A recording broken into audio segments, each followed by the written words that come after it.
À la présente séance, le Conseil entendra un exposé présenté par l'ambassadeur Kazuyuki Yamazaki, représentant permanent du Japon et président du comité du Conseil de sécurité faisant suite à la résolution 2713 de 2023 concernant les Shabab. J'ai le plaisir de donner la parole à l'ambassadeur Kazuyuki Yamazaki. Vous avez la parole.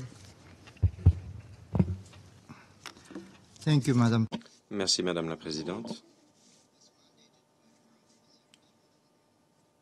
Conformément au paragraphe 31 de la résolution 2713, j'ai l'honneur de faire un exposé au Conseil de sécurité en ma qualité de président du comité créé en vertu de la résolution 2713 concernant les Shabab sur le travail du comité couvrant la période allant du 1er décembre 2023 au 28 octobre 2024.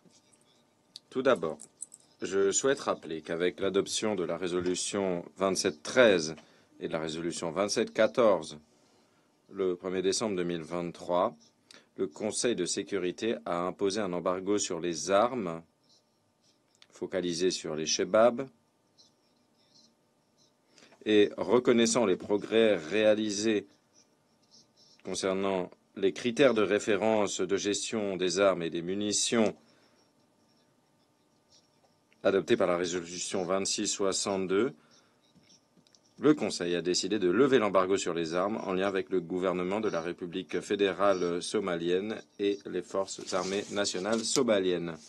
Des dérogations sont en place pour les États fédérés de la Somalie, les gouvernements régionaux et pour les entreprises de sociétés privées ayant des permis qui opèrent en Somalie. Par la résolution 2713, le Conseil a également modifié le nom du comité et du groupe d'experts. Je souhaite maintenant donner aux membres du Conseil un aperçu des activités réalisées par le comité depuis le 1er décembre 2023. Depuis cette date, le comité s'est réuni à 4 reprises dans le cadre de consultations officieuses, à savoir le 16 février, le 1er juillet, le 4 octobre et le 11 octobre 2024.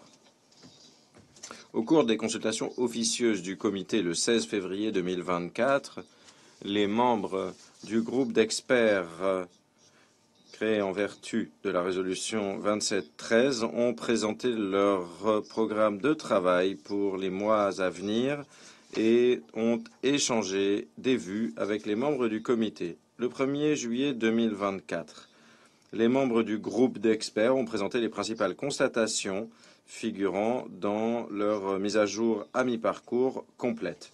L'exposé du groupe couvrait un certain nombre de domaines, notamment les différentes manières par lesquelles les Shabab continuent de représenter la menace la plus significative contre la paix et la sécurité en Somalie, également les finances du groupe, la faction de l'EIIL à Puntland et les efforts déployés par le gouvernement fédéral somalien dans le domaine de la gestion des armes et des munitions. Les membres du comité ont également débattu de 3 recommandations figurant dans le rapport à mi-parcours complet du groupe d'experts et sont convenus ensuite de 2 lettres et d'une note verbale à cet égard. Lors des consultations officieuses du comité du 4 octobre 2024, les membres ont entendu un exposé de représentants du Bureau de la coordination des affaires humanitaires et de l'ONUDC.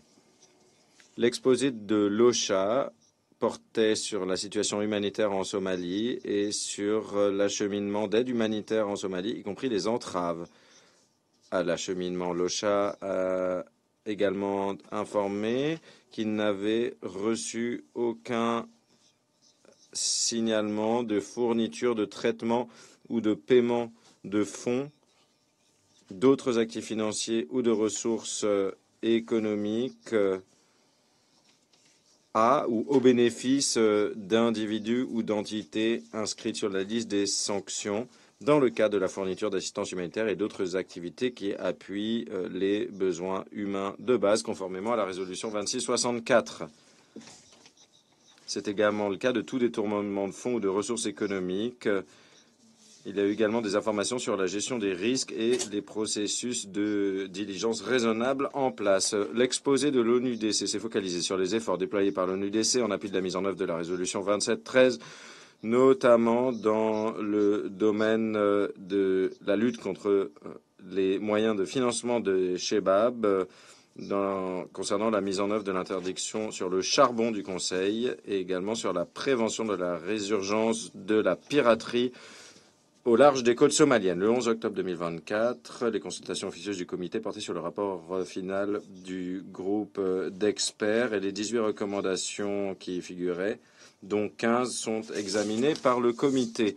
Dans l'exposé, le groupe d'experts a évoqué des domaines comme la gestion des armes et des munitions en Somalie, les finances des Shebab et l'utilisation d'engins explosifs improvisés dans le cadre d'attaques asymétriques et complexes, mais également les activités de l'EIIL à Puntland, la piraterie au large des côtes somaliennes, le droit humanitaire, y compris le droit international humanitaire, ainsi que la mise en œuvre d'une dérogation ponctuelle concernant l'interdiction sur le charbon du Conseil. Le 6 février 2024, le comité a émis sa 4e notification d'assistance à la mise en œuvre, intitulée Directive pour les États membres dans la mise en œuvre de la dérogation humanitaire en vertu de la résolution 2664 et de gel des actifs au titre de la résolution 1844. Le 21 mai 2024, le comité a approuvé l'inscription de 3 individus supplémentaires à la liste des sanctions. Au cours de la période de l'examen, le comité